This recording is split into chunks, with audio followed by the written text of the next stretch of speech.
नमस्कार, उत्तराखंड समाचार में आप सभी का स्वागत है। मैं हूं योगेश धस्माना। सबसे पहले इस वक्त के मुख्य समाचार। देश में सहकारिता को सशक्त बनाने के उद्देश्य से गठित हुए सहकारिता मंत्रालय के 4 साल पूरे। केंद्रीय सहकारिता मंत्री अमित शाह ने कहा, सहकारी समितियों का देश के आर्थिक विकास में महत्वपूर्ण योगदान।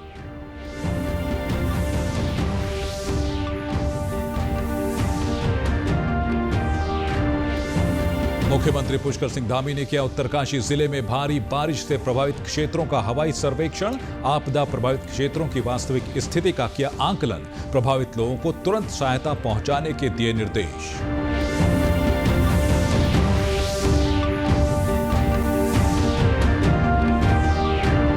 मुख्यमंत्री पुष्कर सिंह धामी ने डॉक्टर श्यामा प्रसाद मुखर्जी को जयंती पर दी श्रद्धांजलि। कहा, राष्ट्र निर्माण में उनका अमूल्य योगदान राष्ट्र सेवा के लिए प्रेरित करते रहेंगे डॉक्टर मुखर्जी।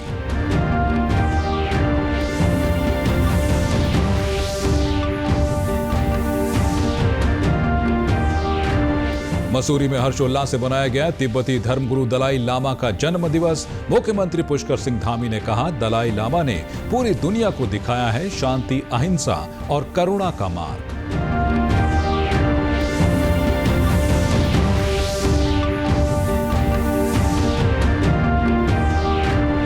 और रुद्रपुर में कल्याणी नदी के किनारे हुए अतिक्रमण के खिलाफ प्रशासन की कार्रवाई। 3 किलोमीटर तक अवैध रूप से बसे हैं 1000 से अधिक परिवार। और अब समाचार विस्तार से। केंद्रीय सहकारिता मंत्री अमित शाह ने कहा है कि सहकारी समितियों का देश के आर्थिक विकास में महत्वपूर्ण योगदान है।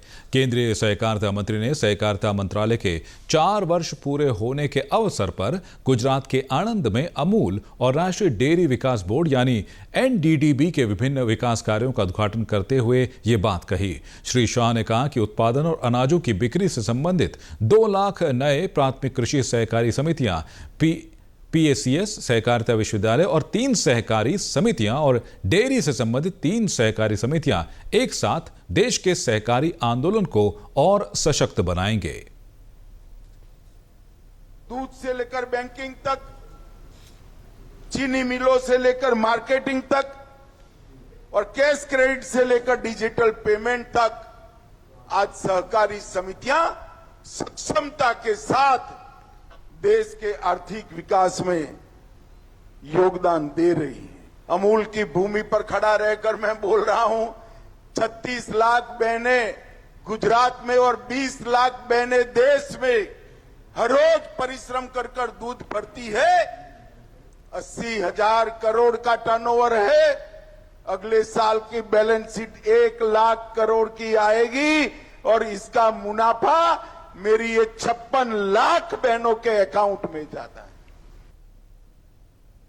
और देश में सहकारिता को सशक्त बनाने और गांव-गांव तक आर्थिक विकास पहुंचाने के उद्देश्य से गठित हुआ सहकारिता मंत्रालय 4 साल पूरे कर चुका है। इन 4 वर्षों में मंत्रालय ने कई बड़े कदम उठाए हैं। सहकारिता मंत्रालय की उपलब्धियों पर देखते हैं ये खास रिपोर्ट।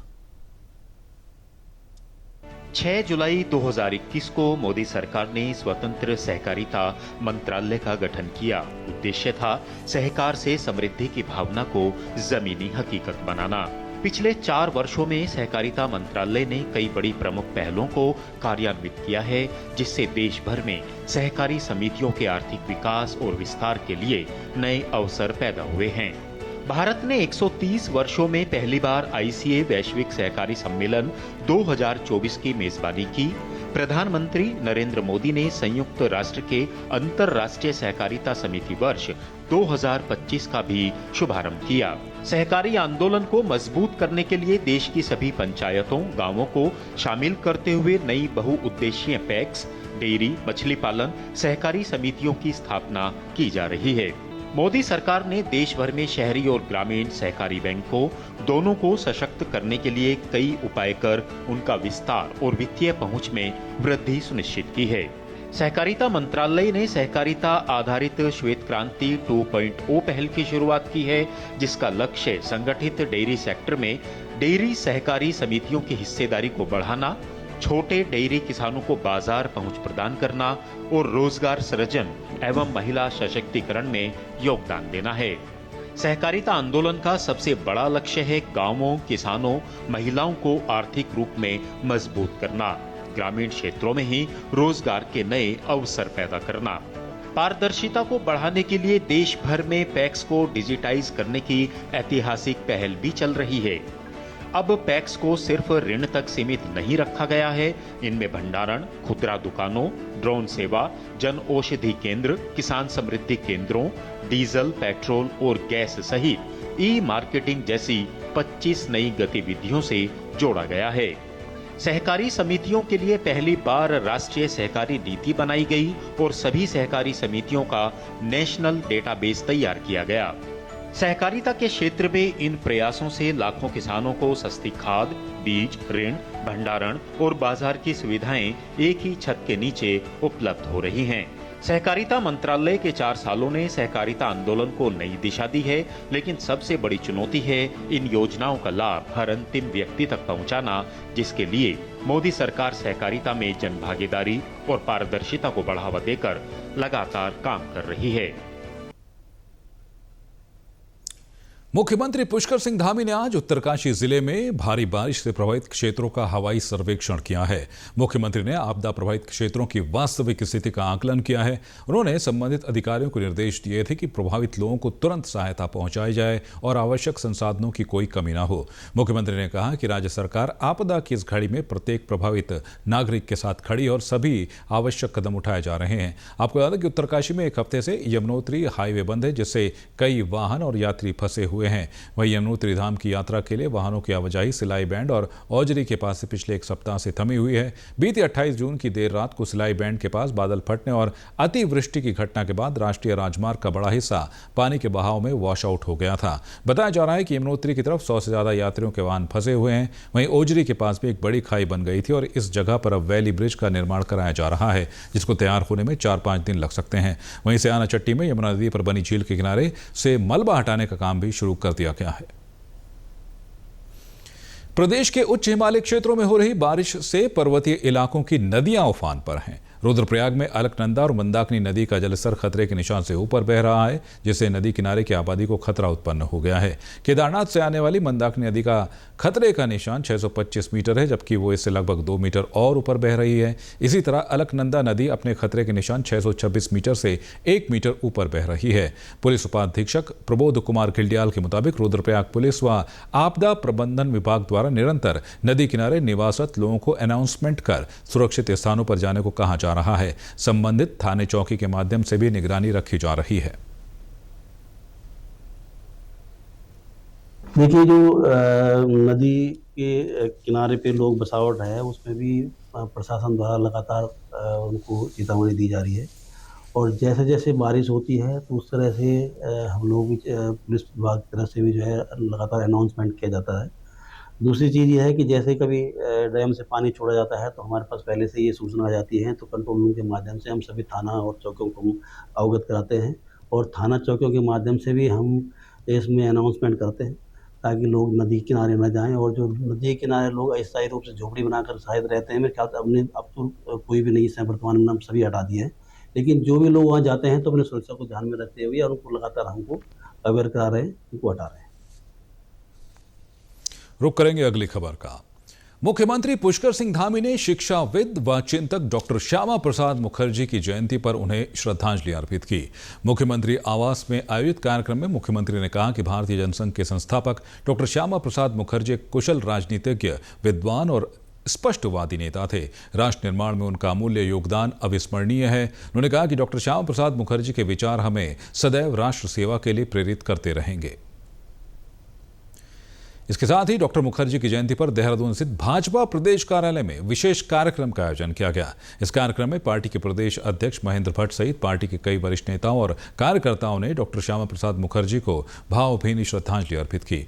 इस मौके पर भाजपा प्रदेश अध्यक्ष महेंद्र भट्ट ने कहा कि डॉक्टर मुखर्जी ने राष्ट्र प्रथम की भावना को जागृत किया और देश की एकता और अखंडता के लिए अपने प्राणों की आहुति दी। उन्होंने कहा कि भाजपा उनके विचारों को जन जन तक पहुंचाने के लिए लगातार धरातल पर काम कर रही है।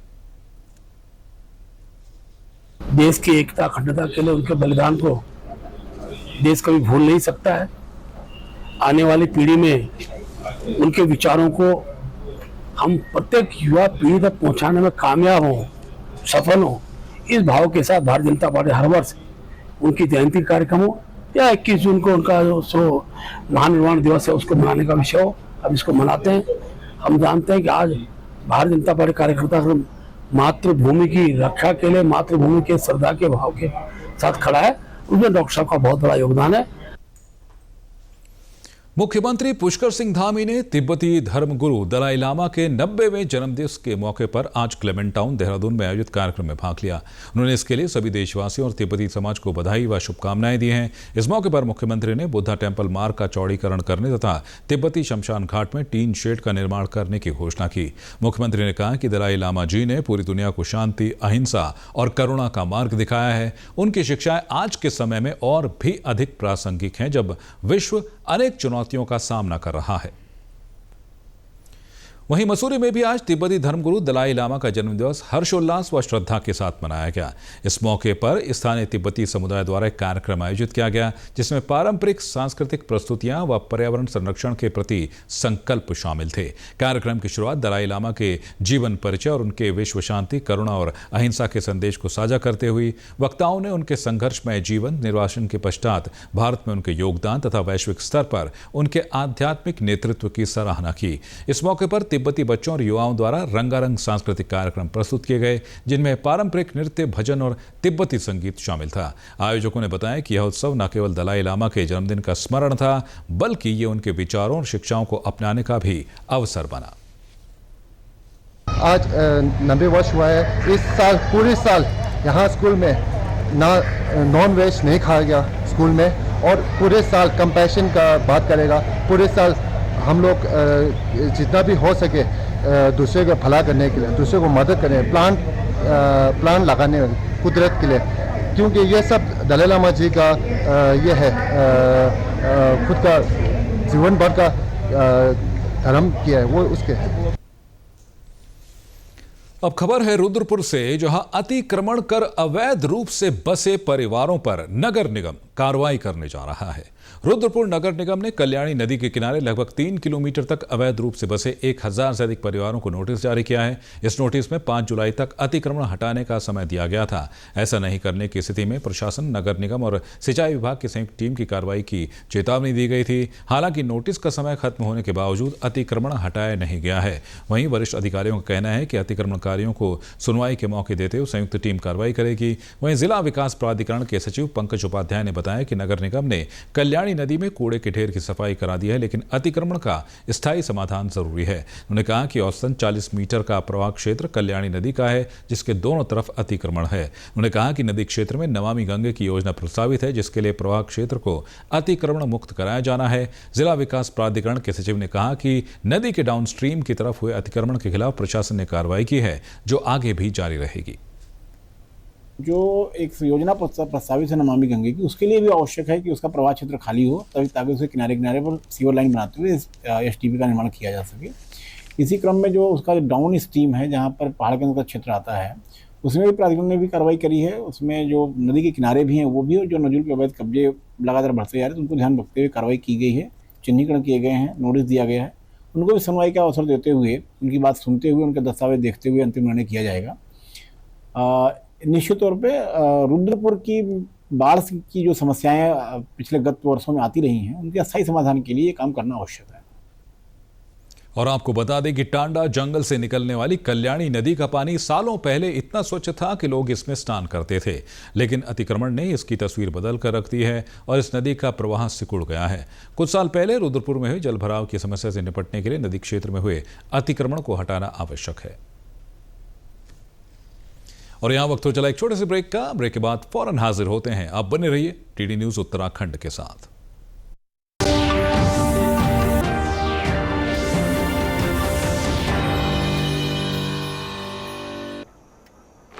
पापा, फीस ज्यादा है। बेटा, याद है बोनस के कुछ पैसे हमने दूसरे खाते में रखे थे?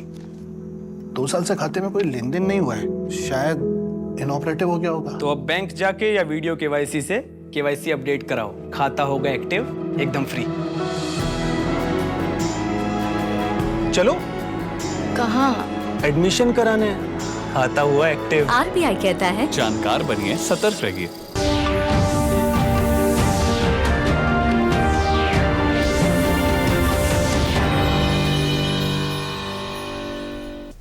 ब्रेक के बाद आपका एक बार फिर से स्वागत है। आप देख रहे हैं डीडी न्यूज उत्तराखंड। अब बात करेंगे त्रिस्तरीय पंचायत चुनावों की। त्रिस्तरीय पंचायत चुनाव में पौड़ी गढ़वाल जिले में 6,888 प्रत्याशियों ने अपना नामांकन कराया है। बरसात के मौसम में प्रत्याशी अपने अपने निर्वाचन क्षेत्र में चुनाव प्रचार कर रहे हैं, जबकि अभी नामांकन पत्रों की जांच, नाम वापसी और चुनाव चिन्ह आवंटित किए जाने की प्रक्रिया होनी शेष है।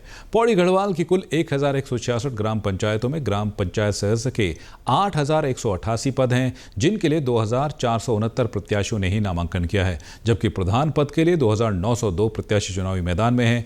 जिले की 370 क्षेत्र पंचायत सीटों के लिए 1,336 प्रत्याशियों ने नामांकन किया है। जिला पंचायत की 38 सीटों के लिए 181 प्रत्याशी अपना भाग्य आजमा रहे हैं। सहायक निर्वाचन अधिकारी ललित मोहन गोदियाल ने बताया कि 7 से 9 जुलाई तक नामांकन पत्रों की जांच होगी। चुनाव न लड़ने वाले प्रत्याशी 10 व 11 जुलाई को अपने नाम वापस ले सकते हैं। जुलाई से और 9 जुलाई तक जो हमारे पास जमा नामांकन पत्र हैं उनकी जांच चलेगी। 10 तारीख और 11 तारीख को नाम वापसी की तिथि निर्धारित है। 14 तारीख को जो फर्स्ट चरण का मतदान होना है, वहाँ के जो निर्वाचन प्रतीकों का आवंटन किया जाएगा और 18 तारीख को सेकंड चरण के जो विकास खंड है उनका निर्वाचन प्रतीक आवंटन किया जाएगा। 24 तारीख को फर्स्ट फेज का पोलिंग है, 28 को सेकंड फेज का पोलिंग है और 31 मार्च को मतगणना संपन्न की जाएगी। और चुनाव चिन्ह आवंटित न होने के बावजूद प्रत्याशियों ने चुनाव प्रचार तेज कर दिया है। प्रत्याशी गांव में लगातार संपर्क कर रहे हैं। चुनाव भ्रमण में गांव-गांव अपने प्रचार प्रसार में घूम रहा हूं। हालांकि अभी हमें चुनाव चिन्ह आवंटित नहीं हुए हैं, परंतु मैं फिर भी एक बार पहले ही प्रत्येक गांव में भ्रमण कर रहा हूं और जन समस्याओं के बारे में लोगों से पूछ रहा हूं। अगर जनता मेरे पे विश्वास जताती है और कल में मुझे जिताकर सदन में भेजती है तो मैं ज़रूर इन समस्याओं का, जो भी हमारी मूलभूत समस्याएं हैं, ख़ास तौर से हमारी जो इस प्रकार की ये जंगली जानवरों की और रास्तों की, पानी की और प्लान की जो समस्या है, तो उस पर मैं ज़रूर सबके साथ मिलजुल कर कार्य करूँगा। आज देवशयनी एकादशी है और आज के बाद आगामी 4 महीने तक कोई भी मांगलिक कार्य नहीं होंगे। इस मौके पर मंदिरों में बड़ी संख्या में श्रद्धालु पहुंचे। कोटद्वार स्थित सिद्धबली मंदिर में भी भक्तों की भीड़ देखने को मिली है। दरअसल देवशयनी एकादशी का विशेष महत्व होता है। आचार्य भास्करन बहुड़ा ने बताया कि भगवान श्री नारायण देवशयनी एकादशी से अगले 4 महीने तक क्षीर सागर में योग निद्रा में रहते हैं, इसलिए इन दिनों मांगलिक कार्य वर्जित रहते हैं। इस दौरान भजन, कीर्तन, सत्संग, कथा, भागवत जैसे धार्मिक अनुष्ठान आयोजित होते रहते हैं। कार्तिक मास की शुक्ल पक्ष की एकादशी को भगवान विष्णु की योग निद्रा पूरी होती है। जब वो योग निद्रा से उठेंगे तभी मांगलिक कार्य शुरू होंगे। आषाढ़ शुक्ल पक्ष की एकादशी, जिसे देवशयनी एकादशी कहते हैं, और यहाँ से प्रारंभ होके 4 माह पश्चात कार्तिक शुक्ल पक्ष की एकादशी, जिसे हरि प्रबोधिनी एकादशी कहते हैं, वो इगास के नाम से भी प्रसिद्ध है। तो ये 4 महीने जो है हमारे सनातन संस्कृति के अनुसार जो है, जो हमारे अधिष्ठात्री भगवान नारायण विष्णु, वो कहा शयनावस्था में रहते हैं। तो इस दौरान जो है मांगलिक कार्य वर्जित होते हैं। मांगलिक कार्य जो है ऐसा है कि विधिवत जो विवाह इत्यादि के मुहूर्त खुलते हैं, वो जो है प्रबोधिनी एकादशी पहला मुहूर्त वही माना जाता है। प्रदेश के कई हिस्सों में आवारा गोवंश से लोगों को काफी परेशानियों का सामना करना पड़ रहा है। आवारा पशु ग्रामीण क्षेत्रों में किसानों की फसलों को खराब कर रहे हैं और शहरों में सड़क दुर्घटना का कारण बने हुए हैं। बद्रीनाथ राष्ट्रीय राजमार्ग पर कर्णप्रयाग नगर पंचायत क्षेत्र में भी आवारा पशु यातायात व्यवस्था को अवरुद्ध कर रहे हैं। इससे तेज रफ्तार वाहनों के दुर्घटनाग्रस्त होने की आशंका बनी हुई है। उपजिलाधिकारी कर्णप्रयाग सोहन रांगड़ का कहना है कि इन आवारा गोवंश को यात्रा मार्ग से नगर पालिका की गौशाला में शिफ्ट किया जाएगा। अभी संज्ञान में आ गया था और मैंने इस संदर्भ में ईओ साहब से भी बात कर ली है और उन्हें कहा है कि जो हमारे यात्रा मार्ग है, जहाँ पर वाहनों का बहुत ज़्यादा आवागमन रहता है, उन जगहों से जो हमारी जो गाय है उनकी एक गौशाला भी है, तो जितनी उस गौशाला में आ सकती है उतनी उस गौशाला में शिफ्ट कर दी जाए, नहीं तो उन मार्गों से जो है उनको इधर उधर हटा दिया जाएगा। देहरादून स्थित राष्ट्रपति निकेतन अब आम जनता के लिए खुल चुका है।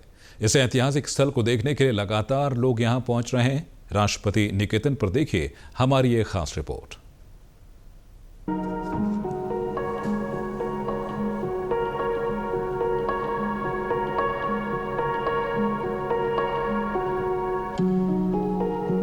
अगर आप राजधानी देहरादून में हैं और आपको कहीं घूमना है जहां आपको बहुत सारे अट्रैक्शन पॉइंट मिले, नॉलेजेबल चीज़ मिले और बहुत पुरानी विरासत देखने को मिले, तो चले आइए राष्ट्रपति निकेतन में, जिसे पहले राष्ट्रपति आशियाना कहा जाता था। अब इसका नाम बदलकर राष्ट्रपति निकेतन हो गया है और अब ये सार्वजनिक हो गया है, यानी कि आप सभी यहाँ पे आके यहाँ की बहुमूल्य चीज़ों को देख सकते हैं और बहुत सारी चीज़ें आपको यहाँ पे देखने को मिलेंगी। अब यहाँ पे क्या क्या है, किस तरह से आपको यहाँ पे भ्रमण करना है, क्या क्या आपको देखने को मिल सकता है, इसके लिए हमारे साथ यहाँ के एक गाइड हैं मयंक, वो आपको पूरा बताएंगे कि कैसे आपको यहाँ पे आना है और क्या क्या आपको यहाँ पे दीदार करने को मिलेगा। तो मयंक, आपका दूरदर्शन उत्तराखंड में बहुत बहुत स्वागत है और आप बताइए कि यहाँ पे क्या क्या चीज़ें हैं शुरुआत से लेके आखिर तक। अभी हाल ही में 20 जून को माननीय प्रधानमंत्री, माननीय राष्ट्रपति श्रीमती द्रौपदी मुर्मू जी के द्वारा इसको ओपन पब्लिक किया गया, ताकि लोगों के भीतर राष्ट्र निर्माण में उनकी भी भूमिका है, इस भाव से लोग जागृत हो सकें। इस परिसर में यह टोटल परिसर 21 एकड़ में फैला हुआ है। यहाँ पर कई सारी भव्य और ऐतिहासिक इमारतें हैं। प्रमुख इमारत के अलावा यहाँ पर 200 की कैपेसिटी का एम्फी थिएटर भी है। यहाँ पर अस्तबल है जहाँ पर घोड़ों की ट्रेनिंग होती है। इसके अलावा अब यहाँ पर पब्लिक एमेनिटीज़ हैं, कैफेटेरिया है, सोवेनियर शॉप है, जहाँ राष्ट्रपति निकेतन से जुड़े हुए प्रतीक चिन्ह आप अपना साथ में कैरी कर सकते हैं, ताकि आप एक यादगार यहाँ से ले जा सकें। सामने आप जो देख रहे हैं ये रॉकरी पॉन्ड है। विजिटर्स जब भी यहाँ पर एंट्री करेंगे तो सबसे पहले उनके लिए अट्रैक्शन का पॉइंट ये होता है। इस विरासत को देखने के लिए कई पर्यटक दूर दूर से पहुंच रहे हैं। इस विरासत भवन में कलाकृतियों का संग्रह प्रदर्शित किया गया है और ये अपनी समृद्ध विरासत की झलक पेश करता है। राष्ट्रपति निकेतन में मेडिकल रूम, कंट्रोल रूम की सुविधा भी दी गई है। तो मेरे पीछे एक सुंदर सी विरासत हरियाली युक्त आप देख रहे होंगे, यही है देहरादून का राष्ट्रपति निकेतन। 146 साल पुराना है, बहुमूल्य विरासत है। इसके अंदर काफ़ी कुछ आपको देखने को बहुउपयोगी चीज़ें मिलेंगी, वही हम मयंक से जानेंगे। राष्ट्रपति निकेतन परिसर में फैली हुई कई इमारतों में ये एक प्रमुख इमारत है, जिसे राष्ट्रपति निकेतन कहते हैं। मैडम प्रेसिडेंट जब भी उत्तराखंड की राजकीय यात्रा पर होती हैं, तब वो इसी बिल्डिंग में निवास करती हैं। इस बिल्डिंग के प्रारंभ में ही आपको 2 पॉट्स दिखेंगे, जो 1949 में जयपुर म्यूनिसिपल कॉरपोरेशन ने भारत के पहले और आखिरी गवर्नर जनरल श्री राजगोपालाचारी जी को गिफ्ट किए थे। मुख्य भवन में प्रवेश करते ही आप यहाँ के कॉरिडोर में राष्ट्रपति अभिलेखागार से प्राप्त कुछ दुर्लभ चित्रावलियों का अवलोकन कर सकते हैं। ये चित्रावलियाँ भारत के अब तक के हुए सभी राष्ट्रपतियों के विषय में संबंधित हैं। ज्ञानी जैल सिंह जो आर्ट एंड कल्चर से काफ़ी प्रभावित थे, लता मंगेशकर जी और वैजंती माला के साथ उनकी पिक्चर्स हैं जो ओपन पब्लिक नहीं है। यहाँ एक पिक्चर है जिसमें हमारे 3 राष्ट्रपति श्री APJ अब्दुल कलाम जी, प्रतिभा मैडम जी और श्री रामनाथ कोविंद जी, तीनों एक ही फ्रेम में हैं। इसके अलावा यहाँ पर PBG कमांडेंट का ऑफिस भी है। PBG कमांडेंट यहाँ राष्ट्रपति जी के सौंपे जाने से पहले यह पूरा परिसर PBG कमांडेंट के अंतर्गत ही आता था, जो ट्रेनिंग करवाते थे। फिलहाल अभी वहाँ पर उनकी मीटिंग्स और एरिया है। प्रेसिडेंट मैडम का यहाँ पर पर्सनल रूम है। इसके अलावा वहाँ पर उनके फैमिली रूम्स भी हैं। चूँकि मैडम ब्रह्मा कुमारी को काफ़ी फॉलो करती हैं, इसलिए एक डेजिग्नेटेड रूम उनके लिए भी है। अंदर का कॉरिडोर और एरिया एपन पेंटिंग जो उत्तराखंड की लोक संस्कृति में काफ़ी प्रचलित है, शादी विवाह त्यौहार जैसे शुभ अवसरों पर जो बनाई जाती है, दीवारें राष्ट्रपति निकेतन की आप उनसे सजी हुई पा सकते हैं। यहाँ का दीदार करने पहुंच रहे पर्यटक भी काफी खुश हैं। 186 साल पुरानी विरासत के खुलने पर उन्होंने सरकार का आभार जताते हुए इसे एक बेहतर कदम बताया। अभी मैं इसके लिए राष्ट्रपति जी को और पूरे गवर्नमेंट को बहुत तहे दिल से धन्यवाद देना चाहूँगा कि इससे क्या है, स्टूडेंट्स में क्यूरियोसिटी बढ़ेगी तो नॉलेज बढ़ेगी तो और आके अच्छा लगा। हम भी पहली बार घुसे यहाँ पे तो एक प्लेजेंट सा वाइब लगा, पता लगा कि अच्छा ऐसा होता है।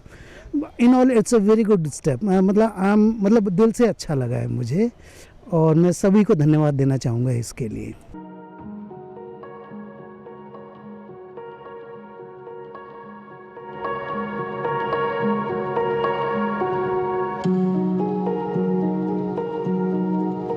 यहाँ पे बहुत अच्छा लगा, एक आम लोगों के लिए इसको खोला गया और अब इन बच्चों में भी ये आ रहा है कि हम आम से कुछ खास बने, तो बेटा भी यही कह रहा है कि मम्मी मुझे भी कुछ खास बनना है। तो इससे बच्चों के अंदर एक पावर आ रही है कि हाँ हमें भी कुछ अच्छा बने, ताकि हम भी इतने बड़े उसमें पढ़ना है, कुछ बनना है आगे जा कर के।